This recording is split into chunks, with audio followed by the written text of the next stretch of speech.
Petit Bassirou, mais reste dans ton coin. Pardon.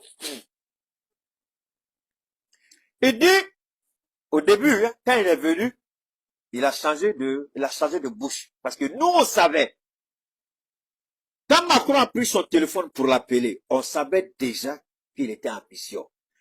Si Diomaye avait la possibilité aujourd'hui, je vous jure au nom de Dieu, s'il avait la possibilité aujourd'hui, avec ce qu'on lui a dit, à partir des rencontres qu'il a eues avec les chefs d'État, si Diomaye avait la possibilité aujourd'hui, il allait se démettre d'Ousmane Sonko. Mais il sait que s'il le fait, son pouvoir va tomber.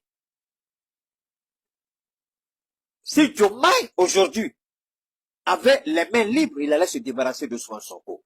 Parce qu'ils n'ont pas la même vision du panafricanisme. Ils n'ont pas la même vision du Sahel. Ils n'ont pas la même vision de ce que les peuples ont subi. De tout temps, quand vous écoutez Ousmane Sonko demander à la France de lever le pied sous le cou de l'Afrique afin qu'on puisse respirer, que la France arrête de voler et piller les ressources, vous avez entendu Diomaye pas parler de ça, non? Posez-vous la question, pourquoi il n'est pas allé au Niger? Bassirou n'est jamais allé au Niger. Au Mali, on l'a recadré. Du Mali, il allait jusqu'au Burkina, on l'a recadré, mais il n'est jamais allé au Niger. Alors qu'il aurait dû aller au Niger. Il est là pas fait. Alors, cette rencontre de la CEDEAO, il a été mandaté. Ce qu'on avait pressenti depuis longtemps. On l'avait dit. On avait averti. On savait que Bassirou était un traître. Un loup qui porte la peau de l'agneau. Bassirou n'a jamais été un véritable panafricain au regard des discours qu'il tient. Voilà un président qui s'arrête pour dire que le Sénégal est un grand pays au regard des grands présidents. Quels sont les grands présidents que le Sénégal a connus? À part Senghor et puis Abdou Diouf. Qui? Abdoulaye Wade? Macky Sall? Mais you can be killing me. Donc tu dis que Macky Sall a très bien fait pour jeter Ousmane Sonko en prison et puis toi-même. Mais comment toi-même, Bachirou, quand tu parles là, tu crois que les Sénégalais là, c'est l'eau qui est à la place de leur cervelle ou bien quoi? Petit Bachirou, wallah billah, tu as la déception incarnée. C'est pourquoi je t'appelle président par défaut. Tu parles, on dirait femme, alors que tu as 2 femmes et puis tu as 4 enfants. Tu es un gros gaillard. Parle comme un garçon. Vous savez, tu parles, on dirait tu dors. Réveille-toi. Fonction de président là, c'est pas l'île de quelqu'un. Tu t'arrêtes et puis tu assumes. Mais, Bachirou, tu crois que toi là, tu peux mettre ta bouche dans notre affaire? Depuis que tu étais en prison, nous on menait notre combat ici. Maintenant, alors, je vais vous amener ici d'abord. Il dit, il faut que vous écoutiez d'abord où il est, où il est ce gars-là, mais il faut que, ok, je pense que ici, on va écouter, hein. Je vais vous amener à écouter. Et puis on va répondre à Bassirou. Pour tout faire pour éviter le retrait des 3 pays frères de la CEDEAO. Ce serait le pire des scénarios et une grande blessure au panafricanisme.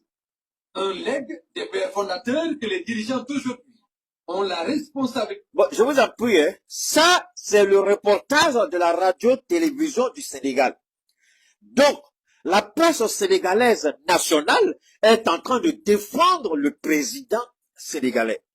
Donc, ne vous laissez pas berner par les mots qu'ils utilisent ici. C'est la radio-télévision du Sénégal qui fait un reportage ici. Je vous permets seulement de comprendre ce que Bassirou a dit, et puis là, on va continuer. Donc, écoutez bien.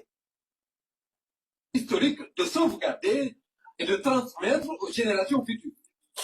Et pour affirmer le lien de confiance. Sinon, aucune télévision digne de ce nom, qui a vécu ce que nous avons vécu, ne peut tenir un narratif aussi ridicule, aussi blessant, aussi ignorant. Le Sénégal fait exprès pour occulter volontairement la souffrance des 3 peuples. Cette télévision de malédiction au Sénégal, la radio-télévision sénégalaise, qui est une malédiction, parce que le président par défaut Majlan, l'indigne Bassirou, veut se mêler d'une situation dont tu ne connais ni les tenants, ni les aboutissants. Il va le dire, j'ai fait des visites, tu as fait une visite arrivée au Niger. Quand tu as fait une visite là, on t'a pas montré le dossier. Ce qu'on a vécu, tu as fait quoi? Votre sommet là, tu as parlé, tu as dit quoi là-bas? Donc, la télévision sénégalaise ici est en train de faire quoi? La calakou de la CEDEAO. Parce que, il faut qu'ils trouvent le narratif pour accompagner Bassirou. S'ils n'ont pas le narratif pour accompagner Bassirou, Bassirou ne sera pas ce qu'il va dire ici. Donc, on dit Bassirou, comme toi tu es nouveau, tu es jeune comme eux, on va prendre Faure Gnassingbé aussi, qui est militaire comme eux, avec Faure Gnassingbé, ils ont de très bonnes relations, puisqu'ils passent toujours par le port de Lomé. Donc, Faure Gnassingbé, Faure Gnassingbé, si tu veux qu'on laisse ton port là, il faut qu'on laisse ça. Tu n'avais pas te rendre compte qu'on a laissé ton port. On n'a jamais dit non à la Guinée. Hein. Tu veux nous emmerder, ton port là, tu peux prendre Faure Gnassingbé. Il faut aller demander à ton frère Patrice Talon. Son port, on a délaissé aujourd'hui. C'est que les Béninois vivent. Il a fallu 2 présidents. Même avec ça, on a imposé nos conditions avant qu'on ouvre la frontière. La team, vous venez d'écouter ici Cheikh Oumar Keïta. C'est un simple petit extrait. Moi, je vous ai déjà dit, je suis déçu de manière claire par M. Bassirou Diomaye Faye ou Ousmane Sonko. Vraiment, je suis déçu. Pourtant, le combat est en train de se mener. Imaginez, quand nous parlions ici dans des vidéos, nous disons souvent que nous avons le Burkina, nous avons le Mali, nous avons le Niger. Et on disait, si Ousmane Sonko prend le pouvoir, nous aurons le Sénégal. Si la Côte d'Ivoire Barbeau prend, nous aurons la Côte d'Ivoire. Et avec ces 5 pays dans l'Afrique de l'Ouest, je vous assure que la colonisation tombera de manière définitive. Et nous étions sûrs. Alors pour nous, il était plus qu'impératif de lutter, à amener nos frères du Sénégal, à pousser Ousmane Sonko et Bassirou Diomaye Faye pour la victoire finale et qu'enfin, il retire ce pays entre les mains de Macky Sall. Mais aujourd'hui, on se rend bien compte que ce petit cercle de personnes qui pensent avoir mérité ce pouvoir sans avoir prouvé quoi que ce soit, que non, nous sommes trompés. Parce que Bassirou Diomaye Faye ne mérite pas d'être président. Parce que les preuves, il ne les a jamais posées. Il devait les poser étant président. Il est donc à son premier mandat, et je dirais à sa première année, et pourtant il est déjà en train de faire pire. Je n'ai pas de problème avec sa politique intérieure. Je me pose même la question si les Sénégalais sont satisfaits ou pas. Ceci les regarde. Mais dans la politique internationale, toutes les choses qu'ils ont promis, ils sont en train de rater, en train d'échouer. Aujourd'hui, ils font partie de ceux qui sont dans la CEDEAO et ceux-là même qui continuent à travailler avec les mêmes critères de la CEDEAO. Ils n'apportent pas d'un vent nouveau. Parce qu'un vent nouveau voudrait déjà qu'ils disent les vérités de la CEDEAO. Nous ne sommes pas d'accord avec vous. C'est ça. Bassirou Diomaye Faye et Ousmane Sonko devaient clairement dire à la CEDEAO, nous ne sommes pas d'accord avec votre politique. Nous sommes contre votre politique.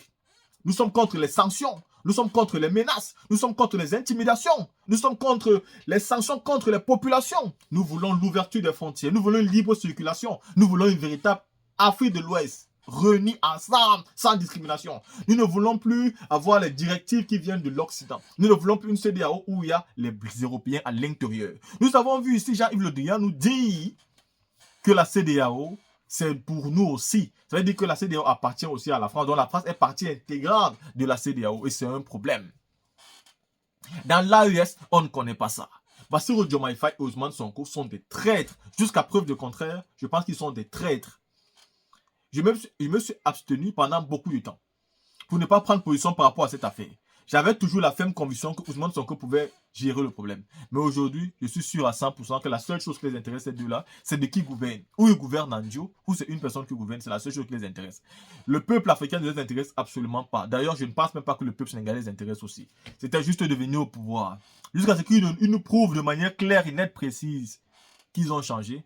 Moi, j'aurais du mal à faire confiance à ces gens-là. Ils sont en train de faire ce que les vieux présidents la font. Pourtant, ils sont jeunes et on avait fondé nos espoirs sur eux. C'est désolé. Très dommage.